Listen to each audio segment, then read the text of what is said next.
Hi friends, வணக்கம். Welcome to our channel. இன்றைக்கி இன்ஸ்டண்ட்டாக செய்யக்கூடிய ப்ரெட் பீஸா எப்படி செய்கிறதுன்னு பார்க்கலாம்.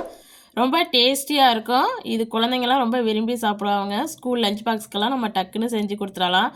நார்மலாக பீஸா செய்கிறது பெரிய ப்ராசஸிங், அந்த மாதிரி இல்லாமல் இது ஒரு 10 நிமிஷத்துலேயே ரெடி பண்ணி கொடுத்துடலாம். வாங்க வீடியோக்குள்ளே போகலாம். நான் இன்றைக்கி ஒரு 4 ப்ரெட் துண்டு எடுத்திருக்கேன். இப்போ இது ஒரு பாத்திரத்தில் போட்டுக்கலாம்.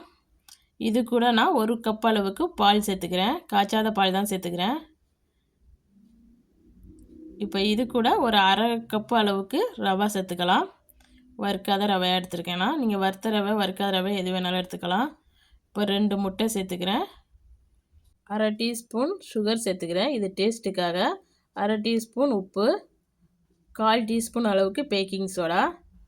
கொஞ்சம் உப்பி வர்றதுக்காண்டி பேக்கிங் சோடா சேர்த்துக்கிறேன். நம்ம டக்குன்னு செய்கிறோம், ரவா எல்லாம் சேர்த்துருக்கோம், கொஞ்சம் ஊறணும், மாவு புளிக்கணும் இல்லையா, அதனால் நான் கொஞ்சமாக பேக்கிங் சோடா சேர்த்துருக்கேன். இது சேர்த்திங்கன்னா தான் நல்லா டேஸ்ட் கிடைக்கும். நம்ம எப்படி நம்ம கடையில் பீஸா வாங்கி சாப்பிட்றோமோ அதே டேஸ்ட்டு கொஞ்சம் கூட மாறாமல் இருக்கும். நல்லா மிக்ஸ் பண்ணிடுங்க. இந்த மாதிரி இருக்கணும் நீங்கள் மிக்ஸ் பண்ணது. இப்போ இது ஒரு 10 நிமிஷம் ஊற விட்டுறலாம். நம்ம இப்போ அது கூட சிக்கனெல்லாம் நல்லா கட் பண்ணி ரெடி பண்ணி எடுத்துக்கோங்க. நான் ஒரு அரை கப் அளவுக்கு சிக்கன் எடுத்திருக்கேன், போன்லெஸ் சிக்கன் எடுத்திருக்கேன். இப்போ ஒரு கடாயில் 1 டீஸ்பூன் அளவுக்கு எண்ணெய் ஊற்றிக்கலாம். எண்ணெய் நல்லா காஞ்சதும் நம்ம நறுக்கி வச்சுருக்க சிக்கன் பீஸை வச்சுக்கோங்க. இப்போ இதுக்கு தேவையான அளவு உப்பு சேர்த்துக்கலாம். நான் ஒரு அரை டீஸ்பூன் அளவுக்கு சேர்த்துருக்கேன். இப்போ இதுக்கு ஒரு 1/4 டீஸ்பூன் அளவுக்கு சில்லி பவுடர் சேர்த்துக்குங்க. உங்கள் காரத்துக்கு ஏற்ப நீங்கள் கூட குறைச்சி சேர்த்துக்கலாம். இப்போ இது கூட கார்லிக் பவுடர் சேர்த்துக்கிறேன், ஒரு 1/4 டீஸ்பூன் அளவுக்கு. இப்போ இதை நல்லா மிக்ஸ் பண்ணிக்கலாம். இப்போ இது கூட நான் 1/4 டீஸ்பூன் அளவுக்கு மிக்ஸ்டு ஹெர்ப்ஸ் சேர்த்துருக்கேன். இப்போ இதையும் சேர்த்து நல்லா மிக்ஸ் பண்ணிக்கோங்க. இப்போ 1/4 டீஸ்பூன் அளவுக்கு ஜீரகத்தூள், 1/4 டீஸ்பூன் அளவுக்கு மிளகுத்தூள் சேர்த்துருக்கேன். இப்போ எல்லாத்தையும் சேர்த்து நல்லா குக் பண்ணிக்கலாம். இப்போ நல்லா குக் ஆகிடுச்சு. இப்போ அடுப்பை ஆஃப் பண்ணிவிட்டு இதை ஒரு ஓரமாக எடுத்து வச்சிடலாம். பாருங்கள், இந்த மாதிரி வந்த அடுப்பை ஆஃப் பண்ணிவிடுங்க. இப்போ ஒரு கடாய் அடுப்பில் வச்சுருக்கேன். அதில் 1 டீஸ்பூன் அளவுக்கு எண்ணெய் சேர்த்துக்குங்க. எண்ணெய் ஹீட் ஆனதும் நம்ம செஞ்சு வச்சுருக்கிற ப்ரெட் மிக்சரை இதில் சேர்த்துக்குங்க. சேர்த்துட்டு நல்லா இதை ஈவனாக ஸ்ப்ரெட் பண்ணி விட்ருங்க. இதே மாதிரி நல்லா ஈவனாக ஸ்ப்ரெட் பண்ணி விட்ருங்க. இப்போ இதை நல்லா மூடி போட்டு ஒரு 5 to 7 மினிட்ஸுக்கு நல்லா லோ ஃப்ளேம்லேயே வச்சு குக் பண்ணி எடுத்துக்கலாம்.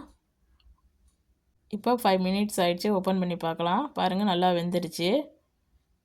பாருங்கள், இப்போ கரண்டி எடுத்து நம்ம விட்டோம்னாவே நல்லா மூவ் ஆகுது.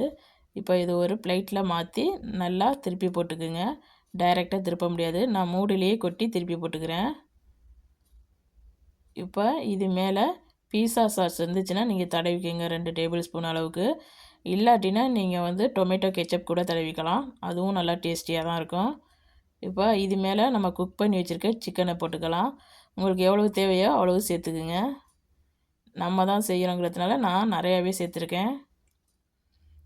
இப்போ இது மேலே நீங்கள் உங்களுக்கு வேண்டிய கேப்சிகம், ஆனியன் எது வேணாலும் நீங்கள் சேர்த்துக்கலாம். நான் ஆனியன் மட்டும் தான் சேர்த்துருக்கேன்.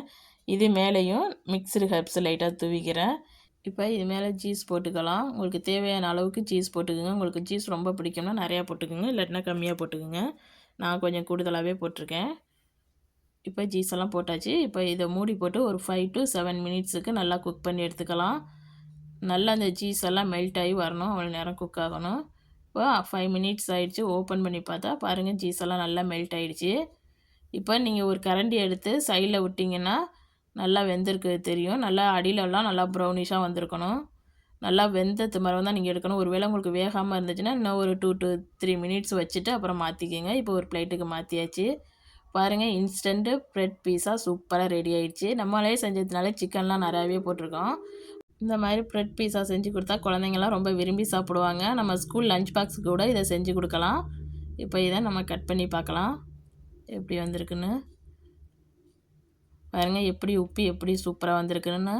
நம்ம ப்ரெட் சிக்கன் பீஸா சூப்பராக ரெடி ஆகிடுச்சு. நீங்களும் உங்கள் வீட்டில் செஞ்சு பார்த்துட்டு எப்படி வந்துச்சுன்னு கமெண்டில் சொல்லுங்கள். இந்த வீடியோ பிடிச்சிருந்துச்சுன்னா இந்த வீடியோவுக்கு ஒரு லைக் கொடுங்க. மறக்காமல் என் சேனலை சப்ஸ்கிரைப் பண்ணி வச்சுக்கோங்க. இந்த வீடியோ பார்த்த அனைவருக்கும் நன்றி.